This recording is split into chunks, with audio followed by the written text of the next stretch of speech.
اور یہی وجہ ہے کہ دوستو جب یہ سب کچھ عرب دنیا نے اپنی آنکھوں سے دیکھا تو انہیں ایک بات کا یقین ہو گیا کہ پاکستان صرف ایک ایٹمی طاقت ہی نہیں بلکہ میدان جنگ میں جدید ترین ٹیکنالوجی رکھنے والی بڑی بڑی طاقتوں کو شکست دینے کی صلاحیت رکھتا ہے۔ سعودی عرب اور خلیجی ممالک جو ہمیشہ اپنی سلامتی کے حوالے سے فکر مند رہتے ہیں، اب پاکستان کو ایک محفوظ پناہ گاہ اور حقیقی دفاعی ساتھی کے طور پر دیکھنے لگے ہیں۔ اور دوستوں میں آپ کو بتا دوں کہ سعودی عرب اور پاکستان کے درمیان نیٹو طرز کا ایک دفاعی معاہدہ ہو گیا ہے۔ دوستو سوال یہ پیدا ہوتا ہے کہ یہ سب کچھ کیوں ہوا؟ کیونکہ دوستو دنیا کی پالیسی میں تبدیلی اور مشرقی وسطی کے بڑھتے خطرات نے انہیں مجبور کیا کہ وہ کسی ایسے اتحادی پر انحصار کریں جو آزمائش میں ثابت قدم ہو۔ یہی وجہ ہے کہ آج پاکستان پر ان کا اعتماد کئی گنا بڑھ چکا ہے اور وہ پاکستان کو اپنے مستقبل کی سلامتی کا ضامن سمجھنے لگے ہیں۔ اب دوستو اس مقام پر سوال یہ پیدا ہوتا ہے، کیا دنیا کا ورلڈ آرڈر چینج ہو رہا ہے؟ کیا یہ ورلڈ وار 3 کا آغاز ہے؟ کیا مسلمانوں اور اہل روم یعنی اہل مغرب میں جس جنگ کے بارے میں احادیث مبارکہ میں آیا ہے، کیا یہ اسی کی شروعات ہے؟ دوستو دور فتن یعنی آخری زمانے میں اہل روم یعنی مغربی طاقتیں اور اہل اسلام کے درمیان ایک بڑی جنگ ہوگی۔ دریائے فرات کے قریب خون ریز لڑائیاں ہوں گی، مسلمان اور مغرب ایک دوسرے کے مقابل کھڑے ہوں گے۔ آج کے حالات انہی نشانیوں سے میل کھاتے ہیں۔ اور دوستو حالات و واقعات پر غور کریں تو امریکہ اسرائیل کے ساتھ کھڑا ہے جبکہ اسلامی ممالک بیدار ہونے لگے ہیں۔ دوستو آپ جانتے ہیں کہ ہمارے پیارے نبی حضرت محمد مصطفیٰ صلی اللہ تعالیٰ علیہ وسلم نے زمانہ آخر کے حالات کی نشانیاں احادیث میں بیان فرمائی ہیں جو آج کے بعض حالات سے مشابہت رکھتی ہیں۔ سعودی عرب اور مشرق وسطی کے موجودہ حالات پر نظر رکھنا بہت ضروری ہے کیونکہ احادیث میں وہاں کے فتنوں اور خون ریزی کا ذکر ہے۔ جبکہ دوستو ہم سب جانتے ہیں کہ حضرت امام مہدی علیہ السلام کا جب ظہور ہوگا تب ہی تمام مسلمان متحد ہوں گے۔ دوستو دونوں مکاتب فکر اہل سنت اور شیعہ اس بات پر متفق ہیں کہ امام مہدی آئیں گے، البتہ اختلاف ہے کہ وہ پیدا ہو چکے ہیں یا ہوں گے۔ اور دوستو یہ اختلاف لڑائی کا باعث نہیں بننا چاہیے کیونکہ اللہ سب کچھ کر سکتا ہے۔ جیسے حضرت عیسیٰ علیہ السلام ابھی بھی زندہ ہیں تو ممکن ہے کہ حضرت امام مہدی علیہ السلام بھی زندہ ہوں۔ پہلی بات تو یہ جان لیجئے کہ مہدی 2 ہیں، ایک شیعوں کے مہدی، ایک سنیوں کے مہدی۔ ان میں بڑا فرق ہے۔ شیعہ حضرات مہدی کو مانتے ہیں، وہ ان کے 12ویں امام ہیں۔ ان کے عقیدے کے مطابق انہیں پیدا ہونے کے فوراً بعد اس اندیشے سے کہ انہیں قتل کر دیا جائے گا ایک غار میں چھپا دیا گیا تھا۔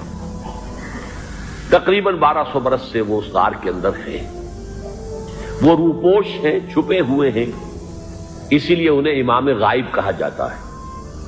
اور اب ان کا انتظار ہو رہا ہے اس لیے انہیں امام منتظر بھی کہا جاتا ہے۔ تو یہ ہے، اب وہ ان کا خیال ہے کہ آخری دور میں، آخری زمانے میں وہ ظاہر ہو جائیں گے، غار سے نکل آئیں گے۔ دیکھیے میں اس عقیدے کو اس بنا پر رد نہیں کرتا کہ یہ ناممکن ہے کہ کیسے کوئی شخص جو ہے 1200 برس تک کسی غار کے اندر زندہ رہ سکتا ہے، نہیں، میں سمجھتا ہوں ممکن ہے۔ 300 برس تک اصحاب کہف رہے کہ نہیں رہے؟ سوئے رہے۔ 300 ایئرس ہم مانتے ہیں۔ حضرت عیسیٰ اسی حیات عرضی کے ساتھ 2000 سال سے موجود ہیں آسمان پہ کہ نہیں ہے؟ آپ کو معلوم ہے حضرت عزیر 100 برس تک مرنے کے بعد دوبارہ زندہ کر دیے گئے۔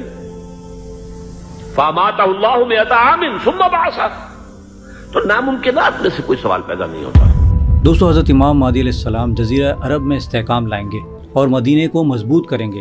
پھر رومی یعنی اہل مغرب 80 جھنڈوں کے ساتھ آئیں گے اور ہر جھنڈے تلے 12,000 کی فوج ہوگی۔ یہ جنگ دابق یا اماک میں ہوگی۔ اہل مغرب یورپ سے وہاں پہنچنے کے لیے استنبول سے گزریں گے، یعنی استنبول ترکی مسلمانوں کے ہاتھوں سے نکل چکا ہوگا۔ نبی کریم صلی اللہ تعالیٰ علیہ وسلم نے ارشاد فرمایا، رومی اماک یا دابق میں اتریں گے تو مدینے سے ایک لشکر نکلے گا جو زمین کے بہترین لوگ ہوں گے۔ جب مسلمان حضرت امام مہدی علیہ السلام کی قیادت میں استنبول فتح کریں گے، اس لڑائی کے بعد اعلان ہوگا کہ دجال کا خروج ہو گیا۔ جو جھوٹا اعلان ہوگا، مسلم فوج شام واپس آئے گی اور دجال سے مقابلہ ہوگا۔ دجال انہیں گھیر لے گا، مسلمان شکست محسوس کریں گے لیکن مقابلہ کریں گے۔ فجر کی نماز میں حضرت امام مہدی علیہ السلام نماز کے لیے کھڑے ہوں گے تو حضرت عیسیٰ ابن مریم علیہ السلام سفید مینارے کے پاس دمشق کے مشرق میں اتریں گے، امام مہدی علیہ السلام انہیں دیکھ کر پیچھے ہٹیں گے اور حضرت عیسیٰ علیہ السلام کو امامت کی دعوت دیں گے، لیکن حضرت عیسیٰ علیہ السلام کہیں گے کہ یہ آپ کا حق ہے۔ پھر حضرت عیسیٰ علیہ السلام دجال سے لڑیں گے اور اسے قتل فرما دیں گے۔ اللہ سبحانہ و تعالیٰ سے دعا ہے کہ ہمیں فتنوں سے محفوظ رکھے، قرآن و سنت سے وابستہ کرے اور اس وقت ہمیں حق کے ساتھ کھڑے ہونے کی توفیق عطا فرمائے، آمین۔ دوستو اگر میری ویڈیو آپ کو اچھی لگی ہے تو پلیز اسے لائک اور شیئر کرنا نہ بھولیے گا، اور مزید ایسی ویڈیوز کے لیے میرے چینل کو سبسکرائب کر لیجیے۔